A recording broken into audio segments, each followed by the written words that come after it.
Good morning. It's 9 a.m. this Saturday, September 21st. Good morning. We are really happy you're waking up with us this Saturday. Some good news to start your Saturday, the pollen count. Pollen count is good. Things look great in the pollen count. There are 3 allergens, though, out there. We've got molds, ragweed, and grass, but they are all low, which is great news. At one point earlier last week, we had molds in the moderate level, so good to see that change. All right, don't know why the green screen is showing there. That's my bad. Nobody's doing anything bad in the back of the room there, but you can see, wow. Oh, wow. Okay, again, we're having some fun this morning. 80 degrees in San Antonio, 81 in New Braunfels. There you go. That's more like it. 96 though for the high temperature today, feeling like 100. We are going to have a bit of a gusty evening tonight, so that's something to keep in mind. And as far as tomorrow goes, the fall equinox starts at 7:44 in the morning tomorrow. It occurs at 7:44 in the morning, but it's not going to feel like fall. It's going to be 94 and warm and humid, but right on cue, there is some fall-like air across the nation working its way through the northern tier of the United States. We've got temperatures in the 60s, Billings, Cheyenne. Those are the high temperatures for the day today. This cold front is actually going to move through Texas tomorrow and potentially impact our weather in San Antonio by Monday. We'll at least get some nice lower humidity briefly. So coming up, I'll be giving you those details. And of course, we're going to be talking about rain chances a little bit later coming up in just a bit. Sarah. Sorry, I'm going to fix my mic here. Thank you, Sarah. New this morning, a man was shot multiple times in a southeast side parking lot. According to police, this happened around 3 this morning on Quig Drive. That's just south of Pecan Valley Drive and I-37. The police say the victim was with another person at the time of the shooting, but that person was not hurt. The victim was taken to the hospital with non-life-threatening injuries. Police say there's no information yet on the suspect. And we're learning more this morning about a shooting late last night on the city's east side. So according to SAPD, they arrived to the scene on Burnett Street near the Frost Bank Center around 9:30 last night. That's where they found a man who had been shot and rushed him to the hospital in critical condition. They now say that the victim is in stable condition this morning. As for what led to the shooting, police say the victim had agreed to meet up with a group of people who then shot at him and robbed him. No word yet on where those suspects might be. And this morning, we also have an Amber Alert that you should be aware of. It might have woken you up earlier this morning around 6 a.m. So take a look at your screen. This is 6-year-old Maximilius Dominguez. He was last seen in Ector County, that's near Odessa in West Texas, around 8:30 last night. He was wearing a blue Toy Story shirt, blue jeans, and black Crocs at the time. Authorities are also looking for this man. Take a look on your screen. That's Jose Dominguez, who they believe is responsible for Maximilius's disappearance. He was last seen wearing a tan cap as well as a tan shirt and shorts and is driving a blue Cadillac CTS with that Texas license plate on your screen there. If you see Maximilius or this man Dominguez, you're urged to call 911 immediately. San Antonio Philharmonic, which was born out of the ashes of the San Antonio Symphony, received funding from the city of San Antonio for its 2nd year in a row on Thursday, but it came as the news broke of a former board member now suing the nonprofit. Garrett Berger looks at what this means for its money. The San Antonio Philharmonic came away from Thursday's budget vote with up to $111,000 from the city set aside for them, depending on what their next tax return looks like.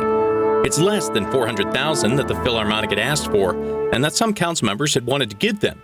But it also came after the council learned the group was being sued. We did get a copy of a lawsuit. The details weren't discussed publicly, but it's for more than $180,000 over allegedly broken loan agreements, filed by the same former Philharmonic board member, David Wood, who had emailed the whole council a week earlier, urging them to suspend public funding for the Philharmonic. Wood wrote that he and his wife had spent nearly $250,000 supporting the organization, but a recent $45,000 loan was simply gone. And he accused executive director and former councilman Roberto Trevino of running the Philharmonic without any board oversight.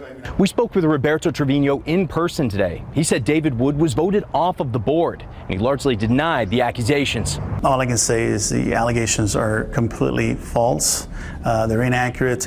And of course, as you mentioned, there's now a lawsuit involved. And so our attorney is aware of this and will respond appropriately. Trevino says the Philharmonic is grateful for the city allocation. Any contribution from the city is, as we see it, is also should be seen as an endorsement of what we're trying to do. With the city's award, that brings funding from the city and county to almost $850,000 between this year and next. Though the city manager indicated it won't be automatic. There's money allocated. We'll go through the process. It's incumbent upon them to submit the proper forms to us. We asked the city and county if the lawsuit and allegations would affect actually doling out the cash. A city spokesman told us there's been no adjustments to the budget since it was passed on Thursday. Well, a county spokesman told us Bexar County is not a party to the lawsuit, so it would not be affected. Garrett Berger, KSAT 12 News. Thank you, Garrett. Happening today, the YWCA is hosting a resource fair aimed at helping immigrants in the community connect with resources and nonprofits. Our Devin Karp is live at the San Antonio Food Bank this morning where that event is being held. Good morning, Devin. Hey, good morning, Sarah. All right, now this Newcomers Resource Fair. This is the 10th annual time that YWCA has hosted this, and we've got more than 70 community partners who are setting up here. Take a look at all these booths right here. They tell us that we've got different information here for tables, food booths, vendor booths from immigrant micro businesses, medical screenings, legal consultations with attorneys about any issues related to immigration, presentations on access to resource, family resources, and more. Now, they're going to start this off with a town hall community. They want to talk a little bit about some of the issues that immigration has within our community and how we can come together and support immigrant neighbors here in San Antonio. Now, we've got all these coming up. This started at 9, so it's already kicking off. It's going to be going till 1 p.m. today, and they say they're expecting over 400 people to attend. Now, you don't have to sign up, but if you want to come, there's still plenty of room, according to them. Now, we're going to hear more from the organizers coming up next about exactly why they say this is important for our community and some of the solutions that they had to get done here. Now, with organizations like the Mexican Consul, the City of San Antonio, and some immigration attorneys, they say they want to make sure that anyone who comes here, regardless if you speak English or Spanish, is able to take advantage of some of the resources right here in our community. For now, Sarah, I'm going to send it back to you. Devin Karp, KSAT 12 News. Devin, thank you. It's 9:07 and 80 degrees. Is San Antonio the new Hollywood? You might think so because of the filming of the series 1923 that's happening in downtown this weekend. Still ahead, KSAT explains why we're becoming a destination for filmmakers. I mean, we've had some pretty big films that were made here, like Selena, and the scenes from Miss Congeniality, and so much more. Oh, I love seeing those clouds. Take advantage of them now because Sarah says it's just gonna really heat up later today. She has some good news for Monday with a lower humidity. She'll break all that down for us when we come back.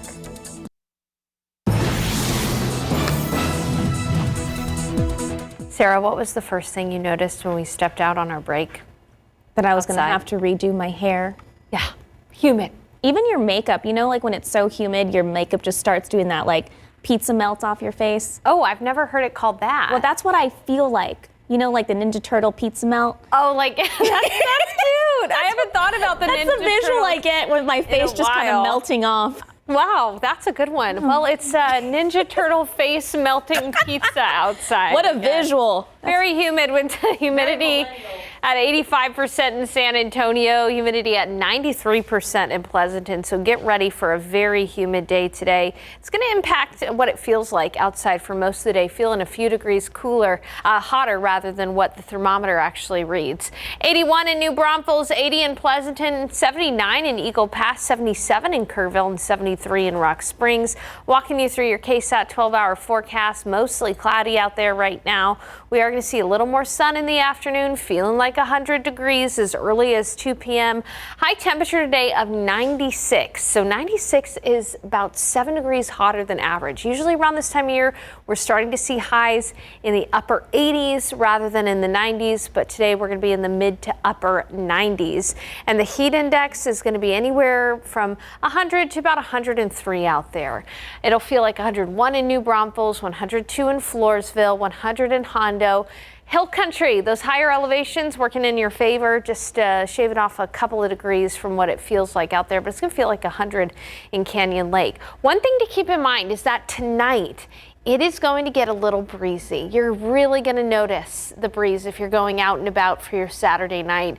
Winds will be from the southeast, gusting up to 25 to even 30 miles per hour at times. So be prepared for a bit of a wind gust. If you're going to see some of those high school football games, be aware that by the end of the game, it's going to be pretty breezy. Clouds and radar across the state, across the nation, it is fairly quiet, but I want to show you the upper levels of the atmosphere here because this heat high, which is currently over San Antonio as we speak, it has been stubborn. It has been with us for the last week and a half. Just really hot weather, high temperatures in the upper 90s. The good news is we're about to say goodbye to this heat high overhead because of a trough of low pressure. Now, this low pressure system is finally strong enough to help kick that heat high to the curb, kick it off to the east, and that'll open up the atmosphere to see a cool front move across Texas tomorrow. Here's a look at where that cool front is right now. Forecasting highs in the 60s in parts of the nation behind that front. Now, the latest forecast information is showing that this front has at least a chance to make it to San Antonio by Monday morning. But it is going to wash out quite a bit by the time it gets to us. So as I take you through the futurecast temperatures, tomorrow morning, as you tune into GMSA tomorrow, I'm going to be able to show a temperature map across the state of Texas that's going to be pretty impressive because there's going to be areas in the panhandle that might dip into the 40s, but meanwhile, we'll be waking up in the upper 70s. Then that front is going to try to get closer to San Antonio by Monday, and I don't think we're going to see temperatures in the 60s. I really don't, but even if it doesn't get all that cool outside, I do think we're going to see a brief dip in the humidity on Monday, and it should actually feel pretty pleasant during the day on Monday with a bit of a north breeze. So that's the best we can hope for with this weak front that's going to be moving close to San Antonio on Monday. Then we have small rain chances to look forward to. Tuesday, Wednesday, and Thursday, small chance for a few showers and storms. And even though the chance is only 20 to 30%, it is our best chance in a while in San Antonio to see some rain. And coming up in the forecast, we've got to talk about the tropics. We could have a potential tropical storm on our hands in the middle of the week across areas in the Gulf of Mexico. I'll tell you where that is forecast to make the most impact coming up in a bit. Okay, thank you, Sarah. 9:16, 80 degrees. You're wondering why a big-time show like 1923 is being filmed in San Antonio? KSAT explains why next. Okay, so you might have heard about the 1923 series being filmed in San Antonio this week.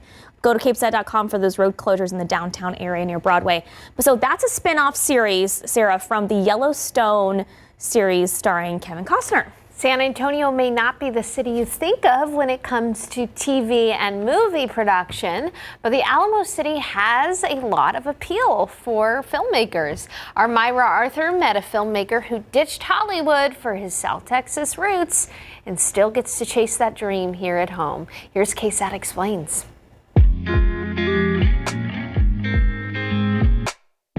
Danny Ramos has been working on big screen productions for 35 years. Locations manager, I'm a production manager, I'm a producer, I'm a director here in San Antonio. He studied the film industry at San Antonio College. Working with John Avildsen in 8 Seconds with Luke Perry and Stephen Baldwin back in the 90s, that was my first gig. Started working on music videos, REM music video. We closed down the I-10. He went to LA for a while, but there's no place like home. I'm just trying to give back to my community. Instead of See y'all later, San Antonio. I'm going to Hollywood and go work on movies and studios out there for Warner Brothers. Why not just bring it back here and be here with my family? Ramos and local filmmakers like him can do that right here in the Alamo City with the help of the San Antonio Film Commission. And that's truly what they're here to do. They help local filmmakers find resources to make their films, find locations, and then they also actively recruit productions to come to San Antonio and film in San Antonio. They act like a local hub for productions that want to film here.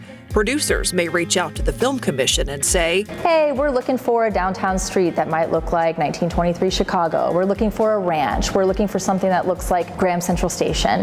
And we say, oh, here's our package of locations. Here's some images we have. The commission keeps a production directory that showcases local spots that look good on camera. Which is open to anybody in San Antonio that owns property, even cars, to list their piece of property as a place for filming. They also help coordinate logistics. Things like street closures and communication with businesses that might be impacted by a production. Plus, they help hook up local talent by working with people like Ramos. It's jobs, just exactly what it is. There's a big opportunity for a lot of local freelancers out there that do either the camera work or assistant directors or makeup or hair, that they can work on these projects at the local. We all know San Antonio is friendly, but Ramos says it's film friendly too. To let every vendor know and the companies that work here, we're gonna film here, we're gonna invade your place, but we're gonna bring something beautiful to your place, something that we're all gonna be proud of. There is an economic generator for businesses in that area because it's not just shut down and thank you so much for shutting down for us, but we're also going to pay you for the time that you've been shut down. And here's another added benefit to shooting productions on city property. Permits are free. In other cities, you might have to spend $250 a permit per location per day. Even when shoots take place on private property, the Film Commission helps make those connections between locations, owners, and local talent, local dreamers like Ramos. We're all going to benefit from this, and we get to survive and live here in San Antonio and still do the Hollywood thing and live that dream. I love it. But you know, they're right. San Antonio, if they're like looking for an iconic street, like old architecture, ranches, we kind of have it all. You mentioned Art Deco. I love our Art Deco look in downtown. It's amazing. It's beautiful. Or the Deco District too. Yeah, absolutely. Very cool. All right, it's 9:23, 80 degrees. We'll be right back. Well, today at 10 a.m., right after GMSA, a new episode of Texas Eats, David Elder discovers a hidden gem. An old favorite opens a new location, and he talks history with Chris Conger at the Smoke Shack.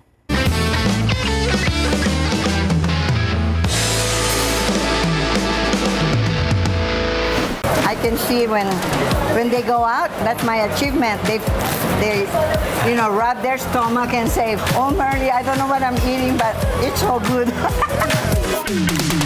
This dish is called Bust Your Britches. So that's 2 pancakes, 3 eggs, any way you want, ham, sausage, bacon, and hash browns. And we upgraded the pancakes to our banana pecan praline. Again, I mean, I don't know if y'all know what a small portion is out here. I don't know what that is. What is that? Let me know what that is. First time I ever smoked a brisket was from Dallas to Oxford, Mississippi, on the road. Had it smoking the whole way. And when we got there, took it off, and it only needed like another hour or two. It was awesome.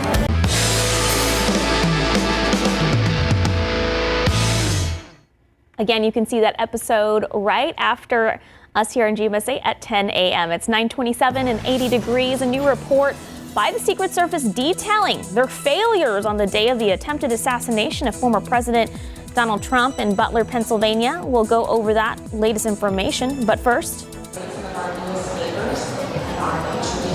And how nonprofits and community partners are coming together to support immigrant residents in our community. The event that's happening right now to help them out, coming up next.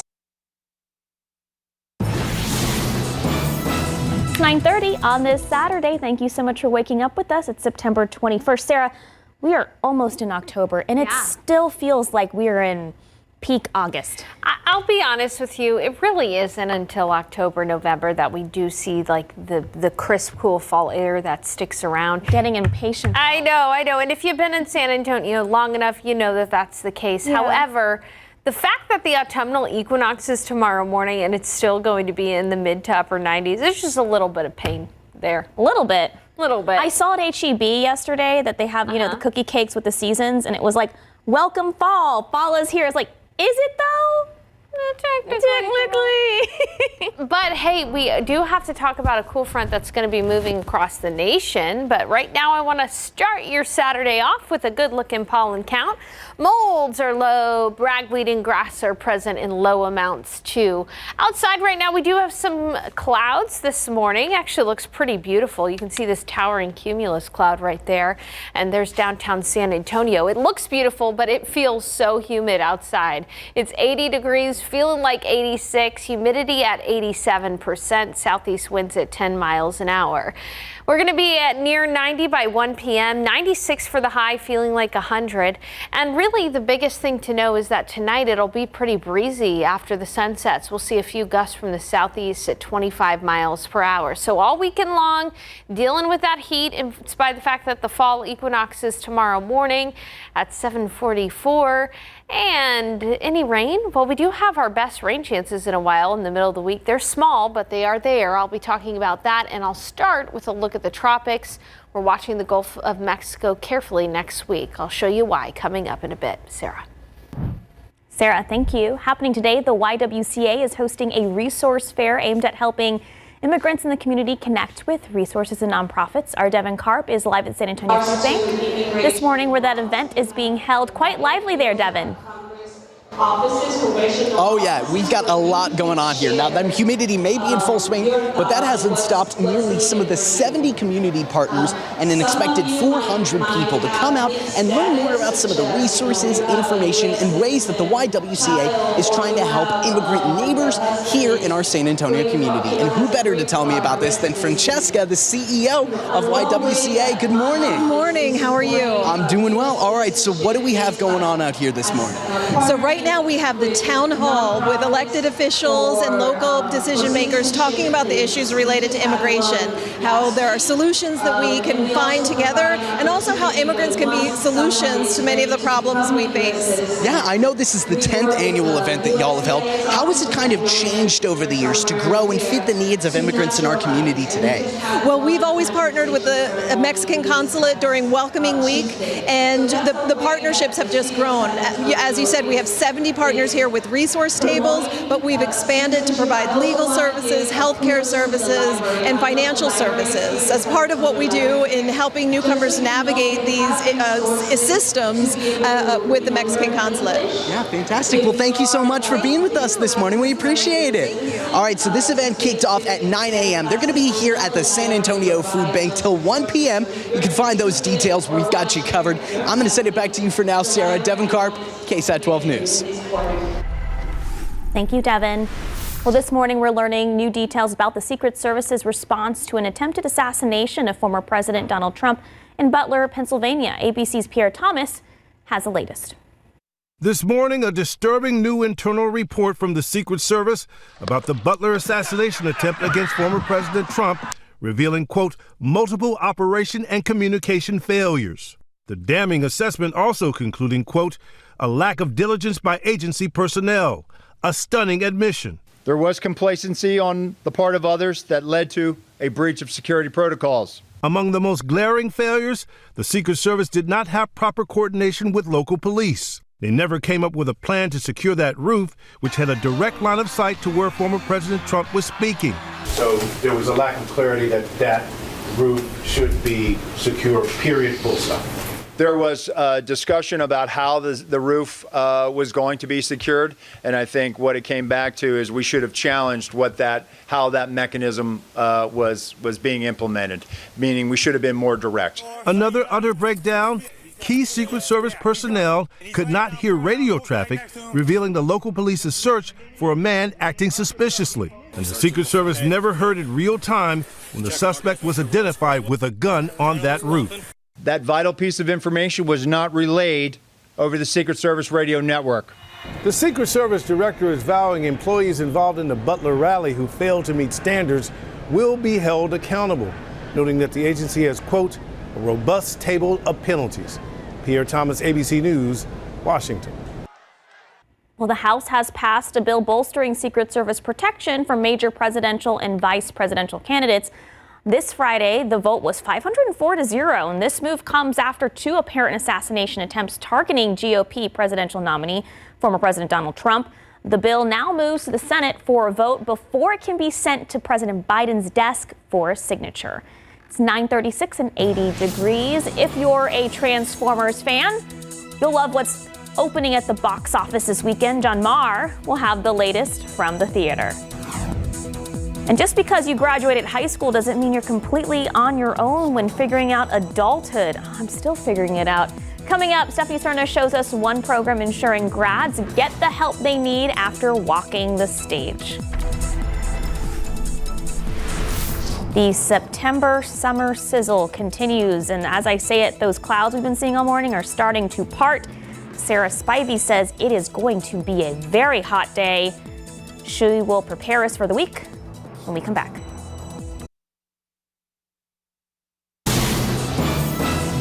Making your way into the workforce or college or both can be challenging for high school students, and some guidance from someone who has already gone down that path can be helpful. That's right. KSAT High School has had a mentorship program in place for 7 years now, and our Stephanie Cerna went to find out how successful the program has been preparing students for the real world. What happens after high school, what happens after college, or what happens, once you get into the real world, because it really is like a light switch. From one day to the next, you're a student, and the next day you're an adult in the community. And I know for me, back when I was in high school, just that happened so fast. Jennifer Solis currently works for Accenture Operations in San Antonio. However, she tells us when she was in high school, she felt she was not prepared for the next step. And that prompted her to become a high school mentor with KSAT High School to help other students prepare for their future. And when I heard about it, I was super interested. I really wanted to go off of my own high school experience and how I was not so prepared to enter the adult world, and I really just wanted to give back and try to help them. Like, hi, Subbies! Through the KSAT Mentorship Program, Jennifer was teamed up with Madison Garcia, who at the time was a freshman at the school. How was it to have Miss Elise as your mentor? It was a very, very fun experience. I was super amazed by how prepared she was, and it helped me a lot along the way. So I was really appreciative of that. Thank you. The mentorship program introduces students to the workforce. So when Jennifer and Madison would have their mentor session, Jennifer included a resume workshop for her students. One thing that was really important to me was to show them how to take the classes and courses that they're doing here, specifically at KSAT, the skills that they're learning, and be able to put that on your resume as skills that you have, because just because you don't have the job experience doesn't mean you don't have the skills to do the job. She helped me a lot with my resume. I did not know one single thing about making a resume, and she made like a whole planner. She made everything super, super duper simple, and it just felt refreshing to know that I had a good place to start off my year. Just talking to Maddie right now, and she was telling me how she used my resume template to get a job, and she got hired at HEB, and they said that they were very impressed with her resume. This is the one that Madison is now a junior at KSAT High School, and she works at HEB. Thanks so much, Steph, for bringing us that great story. Cool program. Yeah, absolutely. Now, we really could use some cool fall air, couldn't we? We absolutely could, Sarah. I think we're going to have to wait until October to see that stuff stick around. But there's a couple of nuances to the forecast that I do want to talk about as we start fall officially tomorrow with the autumnal equinox. But first, know that all weekend long is just going to be toasty and humid, heat index near 100. We do have small rain chances midweek. Now, this is good news for us because It's been relatively dry. We did have a few spotty showers on Thursday, but better rain chances next week. And then I want to start with the tropics because we'll be watching the Gulf of Mexico carefully. That's our next big thing that we're going to talk about. As we take a look at the Caribbean, you can see there's an area of unorganized storms there that has a good chance, 60%, of moving into the Gulf of Mexico and developing into probably a tropical storm. Tropical Storm Helene would be the next name there on the names for Atlantic hurricane season. Now, as we've been looking at the latest data, there is more and more evidence to suggest that whatever storm develops is not going to be a big weather maker for Texas. If it does impact the land, it will likely impact areas from parts of Louisiana all the way to Florida from late next week into early the weekend, next weekend. So we'll keep you posted regardless on what will probably be Tropical Storm Helene, just because I know we have a ton of interest for folks across the Gulf Coast and we want to keep you updated. But I want to let you know we're probably not going to be dealing with a hurricane in Texas next week. So that is some good news. It is warm outside. It's 80 in San Antonio, 82 in Converse. Good morning, Poteet. 81 degrees, 80 in Floresville, 84 in Gonzales, 82 in Sabinal, 80 in Uvalde. Mostly cloudy out there right now and very humid, 83 degrees. We'll be looking at temperatures near in the upper 80s right around noon. And it's going to feel hot this afternoon. Peak heat index of 100 degrees with a high temperature of 96, running about 7 degrees hotter than average. And then later on tonight after the sun sets, it's going to be a humid evening, but should be okay with temperatures falling into the 80s after sunset. Feeling like 101 in New Braunfels, feeling like 101 in Gonzales. We've got the humidity to thank for the feel-like temperatures in the triple digits. We technically have not reached 100 degrees since several weeks ago, but it feels like it anyway with the humidity. One thing I will mention about tonight's forecast, it is going to be a bit breezy. We'll have winds from the southeast gusting up to 20 to 25 miles per hour later on tonight. So a bit of a breeze for your Saturday evening plans. All right, talking about that cool, crisp fall air, you really got to go up to the north to see that. Let's look at high temperatures today in the 60s across the northern Rockies. This front is going to try to move through San Antonio. It's going to likely stall right before it makes it to San Antonio, but I do think we could have a brief period of time on Monday where highs struggle to get out of the 80s and we see lower humidity for a brief period of time. But then humidity will pop back up in the middle of the week, and that pesky heat high that's been overhead, well, it's finally going to be moving off to the east. A low pressure system Tuesday through Thursday across Texas is going to bring us a chance for spotty rain Tuesday through Thursday. Again, rain chances 20 to 30%. But it's our best rain chances in a while. And with a little extra cloud cover in the forecast and that heat high off to the east, we're going to be looking at highs in the low 90s rather than in the upper 90s like last week. So some minor improvements to our forecast. You got a chance for rain in the mix and maybe 1 or 2 days with lower humidity, and we will not be dealing with a hurricane in Texas, which is good news. Good news, but I would have loved to see a little bit more rain come our way. Me too. Hopefully we'll be able to cash in on that 30% on Wednesday. Cash in. I like that. Thanks, Sarah. 9:47, 80 degrees. Want to know what's making movies at the box office this weekend? Oh, moves. I was like, what's making movies? Movies making moves. They got those movie moves. Our resident film buff, John Marr, has the latest from the theater. That's next.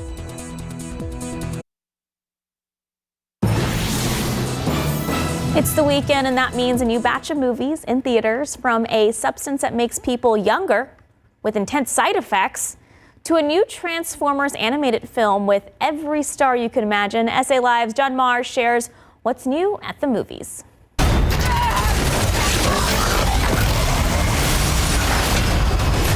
Awesome! That's what I'm talking about. Maybe it's safe to leave.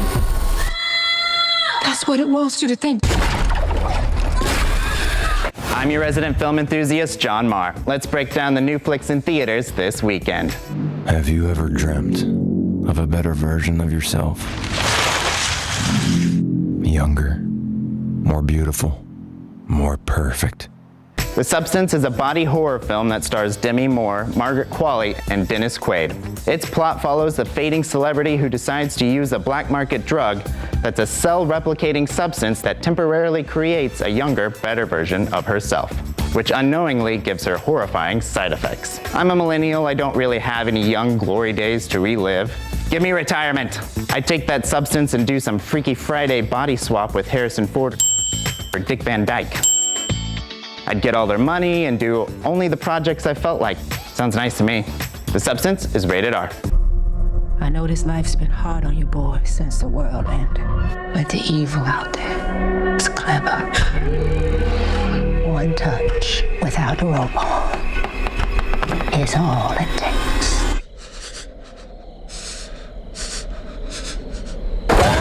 Next, Never Let Go is a survival horror film starring Halle Berry. It's about a family consisting of a mother and her twin sons that have suffered from the torment of a malicious spirit for many years. However, when one of the boys starts to doubt the existence of the evil, the family's sacred bond is broken forever, leading to a dangerous fight for survival. Y'all, listen to your mother.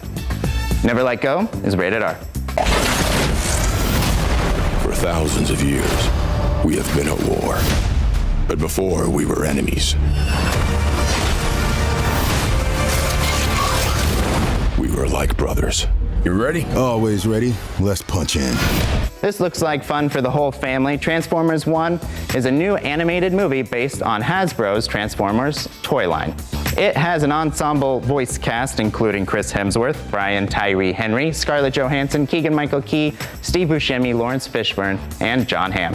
The film shares the untold origin story and early relationship of Optimus Prime and Megatron.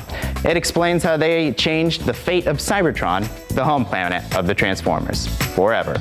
It is the franchise's first theatrical animated feature film since the Transformers, the movie, in 1986. This looks cute, and I don't have to worry about Shia LaBeouf or Mark Wahlberg getting thrown across the screen. This is all about the robots. Transformers 1 is rated PG. Next up, What We Find on the Road is about TJ on his 18th birthday as he receives a key for a 1968 convertible from his estranged father. He soon finds himself driving 3,000 miles across America in the hopes of repairing his family. What We Find on the Road is rated R. Last but not least, A Mistake is a New Zealand medical drama written and directed and produced by Christine Jeffs and is based on the novel of the same name. The movie stars Elizabeth Banks and is about her character in the midst of a new scheme to publicly report surgeons' performances. Our main character's life is thrown into disarray as her colleagues begin to close ranks and even her partner, who is a nurse at the hospital, turns her back on her. Sounds like a happy film. A Mistake is not rated. That's it for this weekend's New Flicks. I'm John Marr. Have a fun weekend at the movies. Thank you, John. Always love his previews. Remember, SA Live is now in a new time slot, 10 a.m. on weekdays after GMSA at 9, but you can always get SA Live content on demand. Just go to salive.com or download the KSAT Plus app. It's 9:55 and 80 degrees. We'll be right back. 33 San Antonio senior citizens took the stage Friday for the semifinal round of Seniors Got Talent show. There were comedians, singers, dancers, and a harmonica player. The show was fun. These seniors didn't just have talent. They had so much confidence and a renewed sense of self, surrounded by supportive friends. And that's the purpose of the 11 senior centers in San Antonio, to offer our local seniors new opportunities and a community.